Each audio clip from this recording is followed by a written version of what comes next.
Hey guys, welcome back to new video. आप सभी का स्वागत है मेरे यूट्यूब चैनल करो ना पढ़े में आ चुके 5th स्टैंडर्ड की साइंस के साथ। और आज के हमारे चैप्टर का नाम है infectious disease and how to prevent them.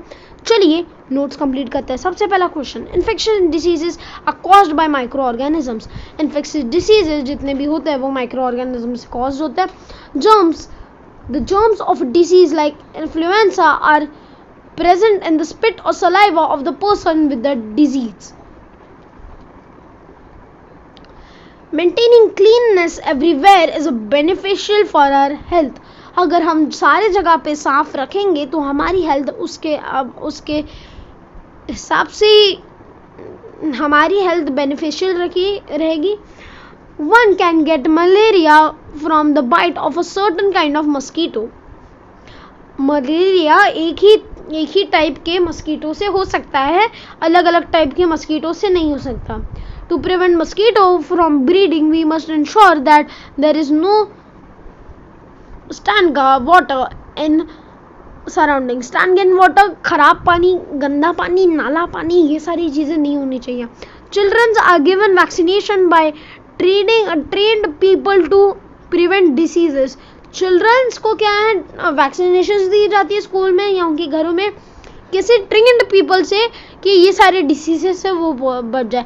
Polio vaccine ये बहुत ज़्यादा रेयरली नहीं, एवरी बच्चों को दी जाती है एज पर उनके पैर में कुछ ना हो जाए, उनके पूरी स्वास्थ्य ढंग से रहे. State whether the following statements are true or false.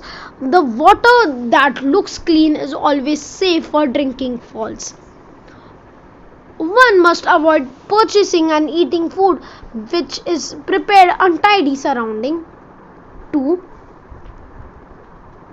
Intestinal disease spread through air. False. Some diseases are caused during the wrath of God. False. We must cover our mouth and nose while coughing and sneezing. True. Answer the following questions. What are infectious diseases? Give examples. Diseases are caused by microorganisms or germs are called infectious diseases. That is influenza, tuberculosis और टोलेरिया. अभी कुछ ऐसे diseases होते हैं जो एक दूसरे से छूने या एक दूसरे के कांटेक्ट में आने से स्प्रेड होता है, जैसे कि कोविड-19 भी उनमें से एक डिसीजेस है जो इसके कारण होता है. यही आज का से हम जा रहे हैं इससे कोविड-19 एक दूसरे के टच या एक दूसरे के कांटेक्ट में आने से स्प्रेड होता है. Second, what are the medicines mediums of spread of diseases. ऐसे क्या चीज़ें हैं जिससे डिसीजेस स्प्रेड हो सकता है. हवा से डिसीजेस स्प्रेड हो सकता है, पानी से डिसीजेस स्प्रेड हो सकते हैं, अनकवर्ड हाइजीनिक फूड से डिसीजेस स्प्रेड हो सकते हैं और इंसेक्ट से भी डिसीजेस स्प्रेड हो सकते हैं. Give reason for the following. One should get vaccinated against cholera before getting on a pilgrimage और when there is an epidemic of cholera we should drink boiled water. If water of common source is contaminated by the germs of cholera, then there is danger to all those who drink the said water by getting the disease. So they can happen when many people come together, that is at a pilgrimage. So one should get vaccinated and drink boiled water to avoid this. अगर किसी को खुद को cholera के germs नहीं करा लेने हैं तो उसे गर्म पानी पीते रहना चाहिए और उसे लोगों से दूर रहना चाहिए और उसे लोगों का झूठा पानी या ये सारी चीज़ें नहीं पीनी चाहिए जो अनहाइजीनिक हो सकती हैं और डिसीजेज ना हो. और उनको ऊपर से पिलग्रिमेज में भी ये सारी चीज़ें होती है, लोग एक दूसरे का झूठा पानी पी लेते हैं गलती से. तो ये सारी चीज़ें अगर आपको अवॉइड करनी है, अगर आपको पता भी हो कि 5-6 दिन बाद आपको पता चला कि वो उसी पिलग्रिमेज में एक आया है कोई तो जिसको कोलेरा था, तो आपको उसी दिन से गर्म पानी पीना शुरू कर देना चाहिए. और आपको ये ध्यान में रखना है कि वो कोलेरा जो है वो आपके गले तक ना पहुँचे. और ये सेम सीन कोविड-19 के भी साथ है. We should not allow puddles of water to stand in our surroundings. हमें पडल्स ऑफ वाटर को, जो छोटे छोटे से पडल्स होते हैं पानी के, उसे हमारे सराउंडिंग्स में नहीं होना चाहिए, क्योंकि जो पडल्स में गंदा पानी होता है और उस गंदे पानी में मस्कीटोज ब्रीड करता है और ब्रीड करने से वजह से उनके अंडों में से निकलते हैं मलेरिया और डेंगू के बच्चे, और उन बच्चों के से कारण अगर उनने तुम्हें काट लिया तो तुम्हारी जो पल्सेस है वो लो हो जाते हैं और तुम मर भी सकते हो। तो इसलिए तुम्हें तुम्हारे एरिया में स्टैंड वाटर नहीं होना चाहिए और तुम्हें मलेरिया या डेंगू नहीं होना चाहिए। Answer the following questions. What happens when there is an epidemic of a disease? Germs of infectious diseases spread quickly through air. So many people get diseased all at a one time. When many people in one area get the same infectious disease at all at the same time, we say there is an epidemic of disease. What is vaccination? Vaccination, sorry, पहला question explain करना है। अभी जब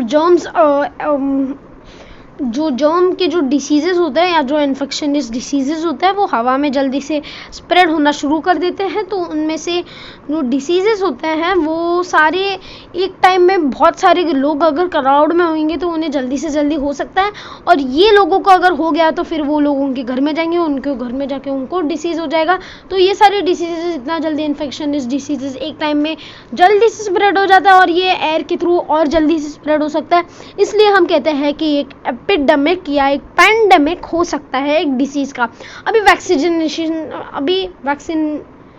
vaccination क्या होता है? Vaccination is a method, एक ऐसा मेथड होता है जिसके साथ आप उस डिसीज़ का वैक्सीन लेते हो या उस डिसीज़ का एक एंटी वर्जन लेते हो जिसके कारण आपको वो डिसीज़ नहीं होगा और आप उस डिसीज़ से आपके इम्यूनिटी सिस्टम में एक रेजिस्टेंस बना लेते हो। अगर वो आपको हो भी गया तो आपको उससे कुछ भी फ़र्क नहीं पड़ेगा, आपको थोड़े दिन की इलनेस या आपको थोड़ा सा बुखार आ सकता है, फिर आफ्टर 2 to 3 days आप वापस ठीक हो सकते हो अगर आपने वो वैक्सीनेशन लेके रखा है।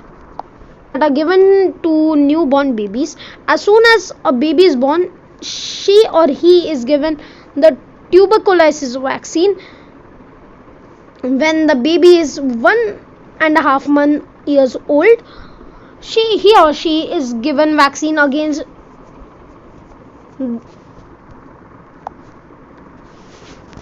diphtheria, whooping cough, tetanus and polio. ये सारी टिटानस आपको पता होगा, जो आयरन या कोई भी रस्टेड मेटल से अगर आपके बॉडी में कट आ जाता है तो उसके जो माइक्रोब्स होते हैं वो आपके बॉडी के अंदर चले जाते हैं, तो उन माइक्रोब्स को आपके बॉडी से बाहर निकालने के लिए या आपको आपके बॉडी के अंदर ही मार देने के लिए आपको टिटानस का इंजेक्शन मिलता है। पोलियो तो बहुत ज़्यादा फेमस है।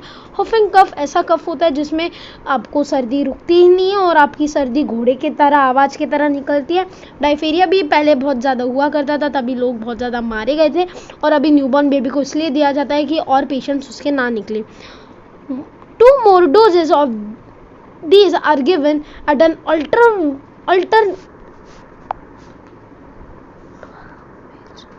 इन सब को और 2 डोजेस है जो 1 महीने के बाद दिया जाता है, इंटरवल्स में दिया जाता है।